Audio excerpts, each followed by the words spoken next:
Halo semuanya, selamat datang lagi di sesi bedah materi kita.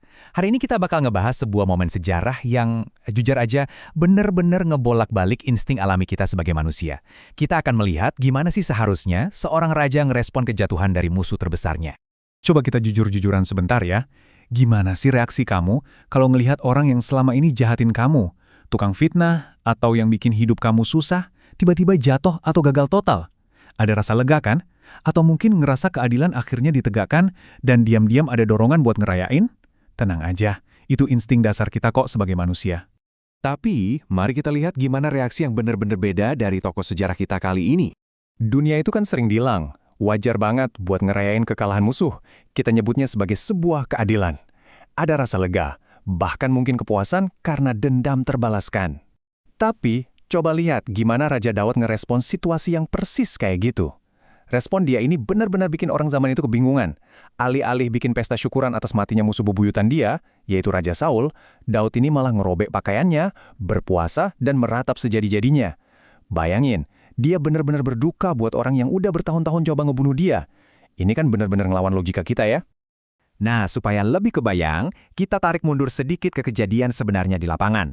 Jadi ceritanya pasukan Israel itu hancur lebur waktu perang di pegunungan Gilboa, dan Raja Saul gugur di sana. 3 hari kemudian, ada nih seorang pemuda Amalek lari-lari dari medan perang nemuin Daud. Dia bawa mahkota dan gelang kerajaannya Saul. Pemuda ini mikirnya murni pakai logika duniawi. Dia ngira, wah Daud pasti ngasih hadiah gede nih karena aku ngaku udah ngeberesin raja yang selama ini ngeburu dia. Dia udah ngarep dapat imbalan yang fantastis lah pokoknya. Tapi apa yang terjadi? Bukannya dapat emas, dia malah berhadapan sama duka citanya Daud yang luar biasa dalam dan suci. Daud sama pasukannya malah nangis dan puasa sampai matahari terbenam. Lalu, apa sih yang sebenarnya bikin Daud sampai bereaksi sehebat itu? Kenapa Daud reaksinya sekeras itu? Loh, di akhir cerita ini, Daud malah nyuruh ngehukum mati pemuda Amalek yang aji mumpung tadi. Nah, poin krusialnya ada di sini. Rasa hormat Daud itu sama sekali bukan karena Saul punya karakter yang sempurna. Enggak, kita semua tahu persis kalau Saul itu penuh kedengkian dan berkali-kali pengen bunuh Daud. Tapi rasa hormat Daud ini 100% berakar dari rasa takutnya akan Allah. Buat Daud, Saul itu adalah orang yang diurapi Tuhan. Daud melihat tembus melewati cacat karakternya Saul dan fokus sepenuhnya pada otoritas yang secara berdaulat udah ditetapin sama Allah. Dia nolak keras buat nyentuh, apalagi ngerayain kematian orang yang pernah didudukin Allah di atas tahta. Ini tuh benar-benar bentuk ketundukan mutlak pada kedaulatan Tuhan. Terkait hal ini, teolog John Calvin ngasih sudut pandang yang tajam banget. Dia ngingetin kita kalau kematian Saul di Gilboa itu bukan cuma soal runtuhnya sebuah rezim politik. Tragedi ini tuh sebuah peringatan keras. Hukuman Tuhan atas orang berdosa harusnya jadi instruksi buat kita, supaya kita nggak ngerasin hati terhadap firman Tuhan dan belajar dari pengalaman pahit orang lain. Jadi Daud nggak ngeliat kematian Saul sebagai momen buat sombong atau ngambil keuntungan, tapi justru jadi momen buat gemetar di hadapan keadilannya Allah yang kudus. Dari situ, kita bisa ngelihat gimana kondisi hati Daud yang sebenarnya. Kalau kita baca teksnya lebih jauh, respon Daud ternyata nggak cuma berhenti di puasa. Dia bahkan nulis puisi yang indah banget yang dikenal sebagai nyanyian busur. Ini nih bentuk nyata dari sebuah integritas yang nunjukin gimana hati yang udah bener-bener dipulihkan sama anugerah. Di dalam ratapannya, Daud sama sekali nggak ngungkit-ngungkit soal tombak yang dulu sering dilempar Saul ke arah dia, atau tahun-tahun penderitaan waktu dia jadi buronan. Nggak sama sekali. Daud justru fokus murni ke kebaikan dan keberanian eksternal yang pernah Saul lakuin buat bangsa Israel. Integritas sejati itu kayak gini teman-teman, nolak buat nyimpan kepahitan, dan secara sadar nolak buat nyari panggung dari tragedi orang lain, walaupun orang itu adalah rival kita sendiri.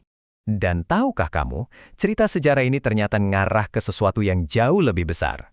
Perhatiin baik-baik ya, catatan ini tuh nggak berhenti cuma di sosok Daud aja. Transisi tahta ini bawa kita ke sebuah klimaks yang luar biasa indah. Kedaulatan Allah itu terus bekerja, ngelampauin intrik politik dan kegagalan manusia. Apa yang kita lihat dari penahanan diri Daud ini sebenarnya cuma bayangan aja dari realitas yang lebih besar. Karena lewat ini, Allah lagi nyiapin jalan buat anak Daud yang sejati, yaitu Yesus Kristus. Dan disinilah bedanya yang bikin merinding. Kristus itu raja yang gak cuma nolak ngerayain kehancuran musuhnya. Alih-alih ngambil untung dari penderitaan dan kejatuhan kita, dia justru secara aktif nyerahin nyawanya sendiri di atas kayu salib buat nyelamatin kita. Tepat di saat kita ini masih jadi musuhnya. Luar biasa banget kan? Jadi, apa hubungannya semua pemahaman teologis ini sama kehidupan kita sehari-hari?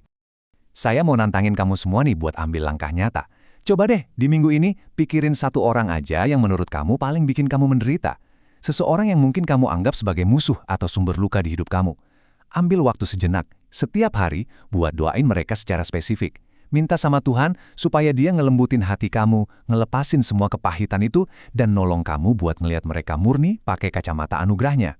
Persis kayak Daud ngelihat Saul, dan persis kayak Kristus ngelihat kita.